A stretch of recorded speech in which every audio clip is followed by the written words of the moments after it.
All right, welcome to Back to School Night. We are the seventh grade science teachers. I am Mr. Ward from the Gold team. I'm Mr. Cornejo from the Green Team. Welcome to science, seventh grade science, right there. And first of all, just a little bit about us. We absolutely love teaching science. At least I know I'm speaking for you too, Chris, but it doesn't feel like I'm coming to work every day. I really enjoy it. I love it so much. I love working with the students, and I know this year is going to look a bit different than the past. But I just want to let you guys all know, like, at the end of the day, what's best for your kids is our number one goal with all of this. For sure, I totally agree with you. Yeah, I just actually hit a milestone this year. This is actually my 20th year of actually teaching in the classroom, and I can tell you one thing: I enjoy the job so much it doesn't actually feel like I've been doing this for 20 years. And like Mr. Ward said, we are going to miss the in-person part in the beginning at least, but we're looking forward to seeing you boys and girls in class, and meeting some of your parents and stuff, and getting after it. So it should be fun. Yeah, and I also want to say we are both parents as well. I have a first grader. She's over there listening to epic books right now, and I have a 4-year-old and a 1.5-year-old. And as a parent, I just want to congratulate you guys on making it through spring 2020, because that was definitely like an extra challenge. I was teaching not only seventh grade remotely, but kindergarten in person. And if you're a kindergarten teacher out there or a stay-at-home parent out there, like, that's amazing. You're an amazing human being, because that was definitely quite the challenge. For sure, for sure. I have a 11 almost 11-year-old. He's 10, but almost 11. He's going to the fifth grade, and I have a 4-year-old as well. And my 10-year-old starting to act like a preteen already. So I feel for all of you being home with these preteen teenagers over the course of the last several months. So yeah, definitely have a different perspective on what it's like to have a preteen/teenager at home. So I'm starting to get glimpses of that. To be honest with you, like your kids when they come into class, totally different than having one at home. I'll tell you that right now. But yeah, it's going to be awesome. We're looking forward to it. Yeah. So just kind of nuts and bolts with our course here. Everything we do is going to be on Schoology. Our science department at Oberon's been using Schoology for years and years and years. One of the 8th grade science teachers is an absolute wizard at Schoology. So that's where everything's going to be found. We'll each have our own separate course, both Chris and I. So your student will go to whichever course, whichever person they have. For remote, so I guess right now we might as well just focus on the remote aspect. So day one on remote, they'll log into Schoology, and every day they're going to do an Ignite question. It'll be right in the Schoology course. There'll be a folder that says Ignite questions. They'll complete that in the first 5 minutes. So they're sticking with the period schedule. So if they have me for period 2, when period 2 starts, they'll go on Schoology, do the Ignite question for 5 minutes. And then after that, they're going to log into a Zoom call. And as a full class, we'll discuss the Ignite question. We'll discuss the goals for the day, kind of the assignments that they'll be doing during the day. And then we'll log off the Zoom call after about 5 to 10 minutes, and then they'll do their activity. And then at the end of the period, they're going to come back on for the last 10 minutes. And we'll just summarize if they have any questions, concerns, anything like that. That's when we can answer those. Did I miss anything, Chris? Oh, sounds good. Yeah, I think I definitely we're trying to mix up the in-person and the stuff that they're going to take care of at home. So yeah.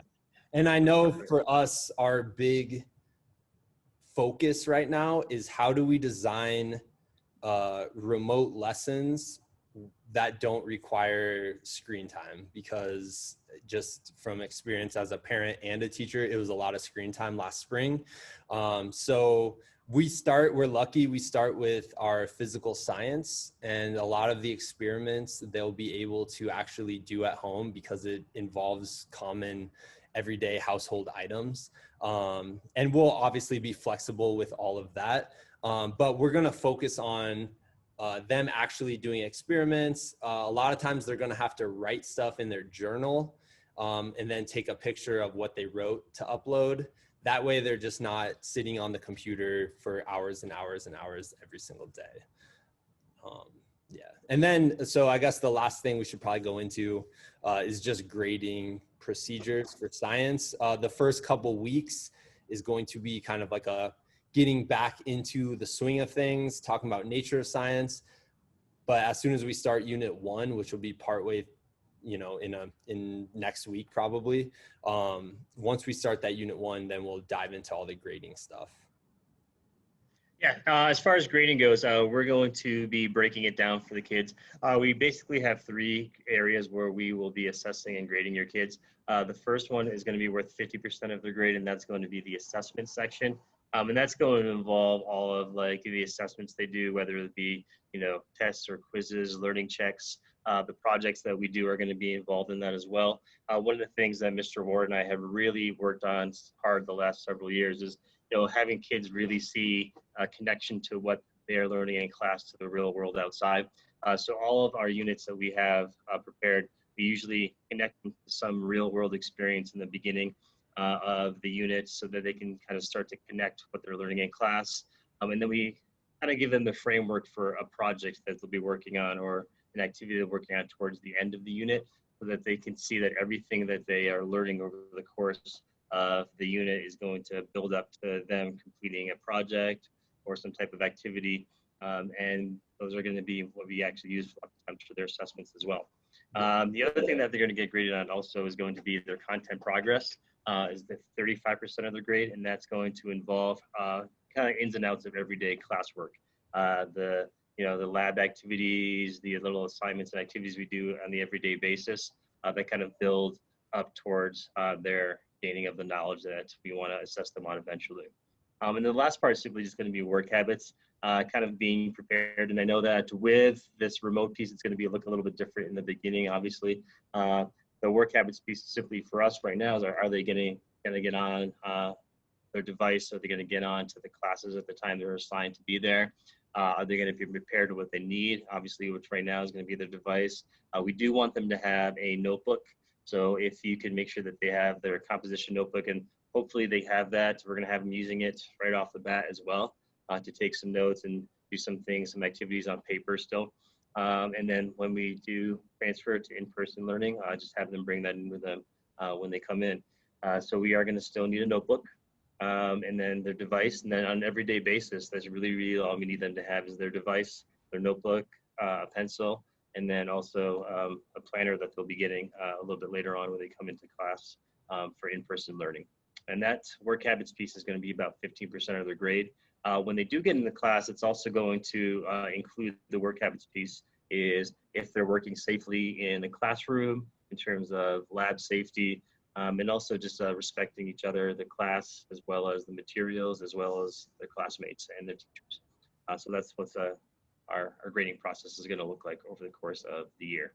Yeah, and usually for work habits too, we have them self-reflect on like a rubric.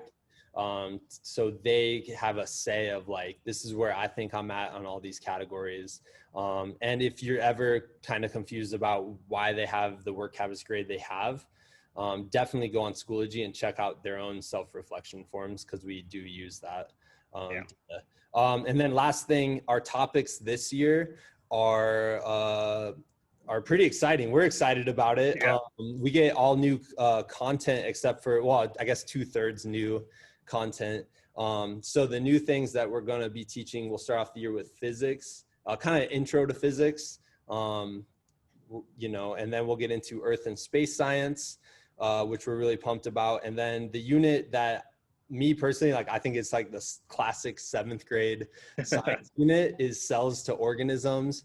And that's where, microscopes and dissections and all that fun stuff that we'll be able to get into. And then we wrap up the year with decision making, which we'll kind of give you more info about as that comes along. So, yeah. Yeah. So super excited about like getting into it, like trying some new things too. Like we talked about Mr. Ward with the new units. Like, you know, we learn science by doing science. So we're excited to get in there, do some labs, some dissections, and It's going to be a good year. it's going to be awesome. We're going to have a good time. It's going Science to is be, the best.